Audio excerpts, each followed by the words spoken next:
Your Honor, we are just looking to address the condition of bond that requires that Mr. Hopkins be on house arrest. This hearing opens with what seems like a routine request, but it quickly reveals a deeper conflict between opportunity and risk. On one side, you have a 20-year-old defendant, Mr. Hopkins, trying to regain some normalcy, education, employment, structure. On the other side, the prosecution is framing a pattern of escalation that involves violence, resistance, and even injury to law enforcement. That tension is critical because bond hearings aren't about guilt or innocence, they're about trust. Can the court trust this individual to follow the rules if given more freedom? What makes this case immediately compelling is how both sides are telling completely different stories using the same set of events. The defense paints a picture of a young man caught in a complicated situation, possibly overcharged, trying to move forward. The prosecution, however, is emphasizing danger, multiple locations, physical aggression, and officers getting injured. And here's where it gets interesting. The judge isn't just listening. He's actively questioning, interrupting, probing. That signals concern. When a judge starts asking, why is he out, this early, it tells you the court is already leaning toward caution. So now the stakes are clear. This isn't just about modifying a tether condition. It's about whether the court believes this situation is under control or about to spiral further. Prior to this matter, Mr. Hopkins was employed as a result of having the tether police. No longer able to, in this case, he was no longer able to maintain that employment. He is hoping to be able to get new employment, and is asking that the court consider a no go-to order, a no contact order, or anything of that nature. My client, Mr. Hopkins, also recently registered for the cybersecurity program. Text me that information. I tried to send the confirmation to Ms. Barroso so that she would be able to see it. It's my understanding that the classes are majority online, but that would be the only place that he would have to come across Chenal County. Otherwise,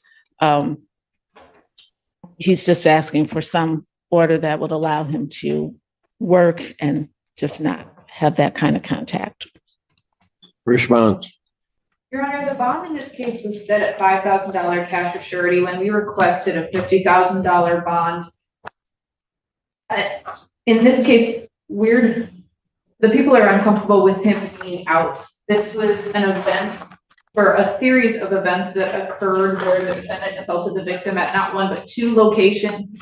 An eyewitness saw the defendant shove the victim while near the police station. The police attempted to make contact with the defendant, and then he picked up, as a result of him resisting, picked up 5 counts of R&O against 4 different officers. One of those 5 counts is an R&O causing injury that was so severe that the officer is actually seeking specialized medical treatment from an orthopedic surgeon. At this point, this is a 9. So hold on. There was a DV and then an officer injured. Why is he out? This moment is critical. The judge, Judge Simpson, breaks the flow and asks a direct question. Why is he out? That's not a casual interruption. That's a red flag. When a judge openly questions a prior bond decision, it signals dissatisfaction with how the case has been handled so far. It also introduces a real possibility, not just denying the request, but potentially making things worse for the defendant. And look at the sequence: domestic violence allegations followed by injury to an officer. That combination raises the stakes dramatically. Courts treat violence against law enforcement very seriously because it directly challenges authority and public safety. What's also happening here is a shift in control. The defense was leading the narrative earlier, but now the judge is taking over the direction of the hearing.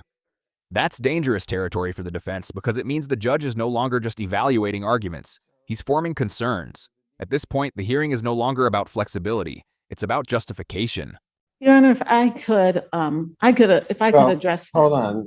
I'll let Ms. Barroso finish and then you can address it. I just had an intermediate question. Go ahead. So at this point, I don't think that a modification of bond, removing him from being on house arrest is appropriate. We objected to a nominal bond of $5,000 when it was originally granted. At this point, I don't think that any further reduction is appropriate. A couple of things. First of all, Mr. Hopkins is here with his father. He is 20 years old. He has no prior criminal history. In reviewing the police report and the video, even the report references that the altercation, that the incidents that resulted in this charge, that there were, In which that it was, charge? I'll start with the domestic violence, that with those charges, that that there was a more complicated situation. I believe the officer said, the report says something to the effect of, and this would also go to the property, that there had been physical altercations between the two of them, fighting between the two of them, and breaking of objects between the two of them. So I believe that there's more to this than said. The allegations of the domestic violence are the one of the shoving, and also I believe of Mr. Hopkins taking his own computer back from the complainant. That's the second allegation of the domestic violence. And the resisting and obstructing is, the allegations are that Mr. Hopkins, not that Mr. Hopkins turned around and slammed someone or punched them or anything, that he pulled away. Now the defense attempts a strategic reframing. Instead of denying the incident, they minimize the severity. No punches, no direct assault, just pulling away, panic, confusion. This is a classic defense approach. Reduce intent, reduce aggression, and introduce context. They're essentially saying, this wasn't calculated violence, this was escalation under pressure. A young man, no prior record, suddenly surrounded by multiple officers, reacting impulsively rather than criminally. But here's the problem. That argument only works if the facts support it. And the prosecution immediately pushes back with a completely different version. Punches thrown, officers injured, taser deployed, even a firearm drawn. Now you have two competing realities. And in a courtroom, when stories conflict like this, the judge leans on evidence, reports, video, airchas, and consistency. So the real question becomes, which version aligns better with what actually happened? Because whichever narrative the judge believes determines everything that follows. The allegation is the officer fell and that caused the injury, and then that officer fell, yes, as he pulled away, and then subsequently 4 officers, who were, some of whom just pulled up on the scene in the video, all ran after him. And that's where the resisting and obstructing comes. And he did, in fact, eventually stop. It was not, it's not as if he were in a vehicle and went miles or hours away. He did stop running, and he did, once they complied, once that occurred, there were no further incidents. So, Your Honor, I'm sorry, that is not the characterization of the R&O. The allegations include him punching 2 officers in the face, breaking free of their grasp, causing them to fall to the ground, twisting and seriously injuring an officer's finger. And then it went on for such a period of time that an officer had to point and deploy a taser. And that another officer had to point their pistol at a defendant. So at the defendant. So at this point, I don't think it was him passively. Your Honor, I had an opportunity to view the video. Well, you had an opportunity to view the video. This is one of the most decisive turning points, the video evidence. Once a judge has seen footage, arguments start carrying less weight compared to what was visually observed. Notice how the questioning becomes very direct. Was the taser deployed? Yes or no? This isn't about storytelling anymore. It's about facts. Binary answers. No room for interpretation. And this matters because video evidence often anchors the judge's perception. Even if the defense tries to explain context, Once the judge has formed an impression from the footage, it's difficult to shift that narrative. Also pay attention to the escalation: taser, possible firearm, multiple officers. That level of force typically indicates that officers perceived a significant threat. Whether that perception was justified is another question. But in bond hearings, perception alone can influence decisions heavily. So now the defense isn't just arguing against the prosecution, they're indirectly arguing against what the judge believes he already saw. That's a much harder battle to win. Let me ask you this. Was a taser deployed? Your Honor, when I think that's either yes or no. Was a taser deployed? Your Honor, as soon as the officer saw him, she Mr. pointed the Allen. taser at him. This is not, as soon as she saw him, she pointed the taser at him. This is So- not a situation where he was running and pointed the taser. I didn't ask that, Ms. Gaines. I did not ask that. Yes, sir. Was the taser deployed? Yes, it was. Did an officer have to draw their weapon? I did not see that. I could not see that on the video. Ms. Barroso, are you indicating an officer had to draw their weapon? That is what was indicated to me in the file, Your Honor. Yes. And then there's an officer that's injured. Again, we'll ask the question. I don't know why this individual's out. Again, Your Honor, he's 20 years old. He has no prior history, and he has no reason to come back to Washtenaw County other than for school in this case. It's my understanding. I have not heard any information that he has had any contact with the complainant, has violated any orders. He is just asking to be able to go to work and to be able to get a job and go to work.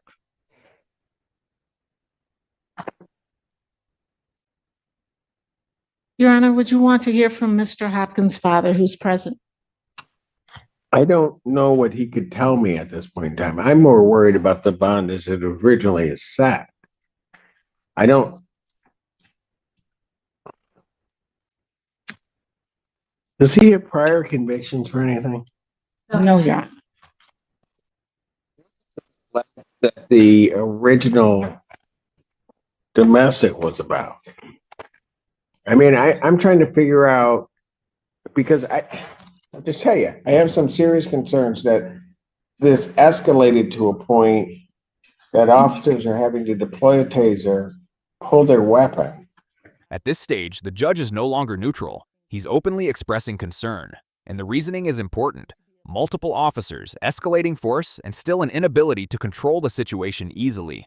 That suggests something unusual happened. The judge even says something else is going on. That's a powerful statement. It means the court believes there's more beneath the surface than either side is fully explaining. The defense tries one last angle. Context: mutual conflict, no injury to the domestic violence complainant, panic response from an unarmed young man. It's a humanizing strategy. But here's the issue. Courts prioritize outcomes over explanations, and the outcome here includes injured officers, multiple charges, and a situation that required significant force to resolve. So even if the defendant's intentions weren't malicious, the consequences still carry weight. Now consider this: does intent matter more, or does impact matter more when it comes to public safety? Because that's exactly what the judge is weighing right now. And there are clearly enough officers around to, in my opinion, have subdued this individual without having to do all of that. So something else is going on.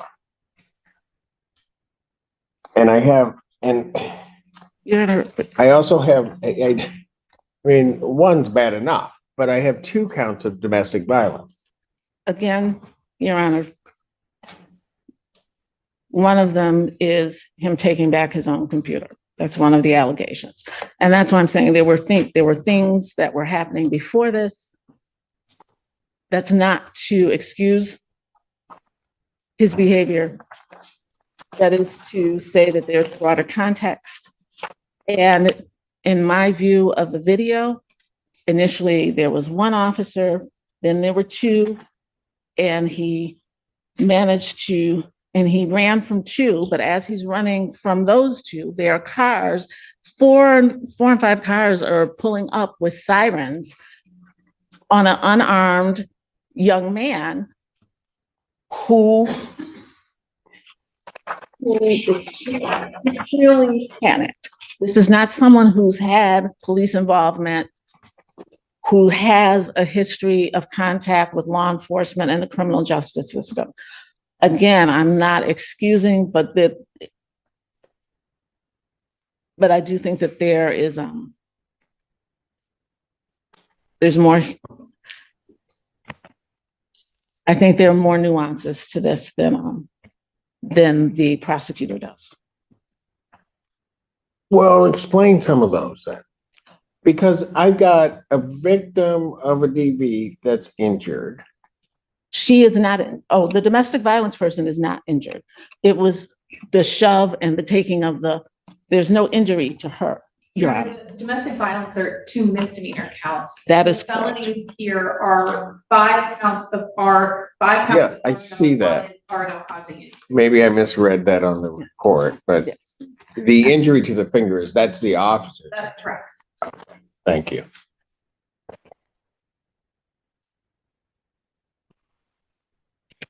I don't understand this.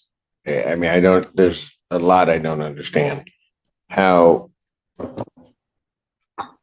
and I get there are resisting and obstructings that are filed that some may look at as questionable in terms of the charge. I get that.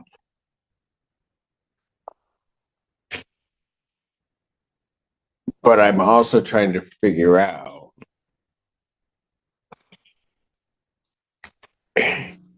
how an officer gets injured,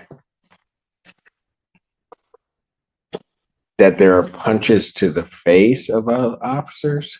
I mean, Ms. Gaines, I don't get it. I understand what you're saying, and I'm saying I did not see any punches to the face when I observed the video.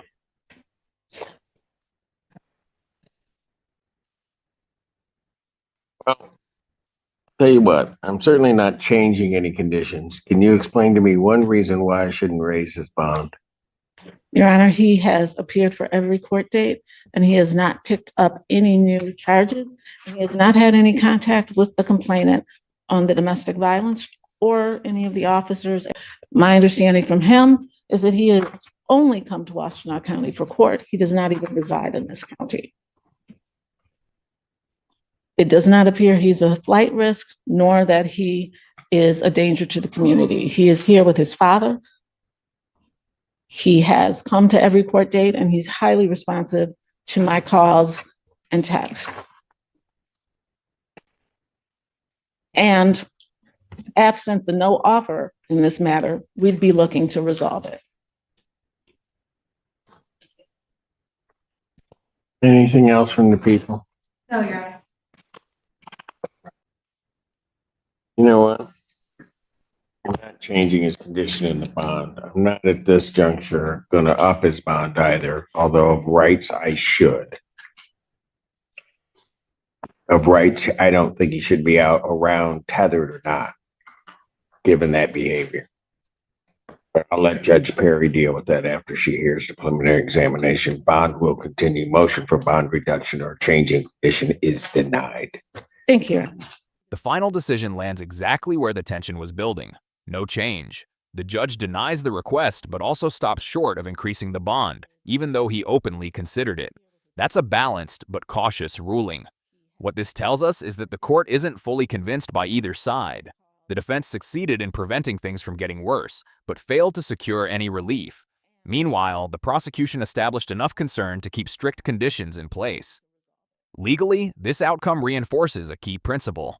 Bond isn't about punishment. It's about control and assurance. And right now, the court isn't ready to loosen that control. Looking ahead, the preliminary examination mentioned will be crucial. That's where evidence gets tested more thoroughly and where the trajectory of this case could shift significantly. Our final takeaway: this hearing wasn't about guilt. It was about risk, perception, and trust. And for now, the court is choosing caution over leniency.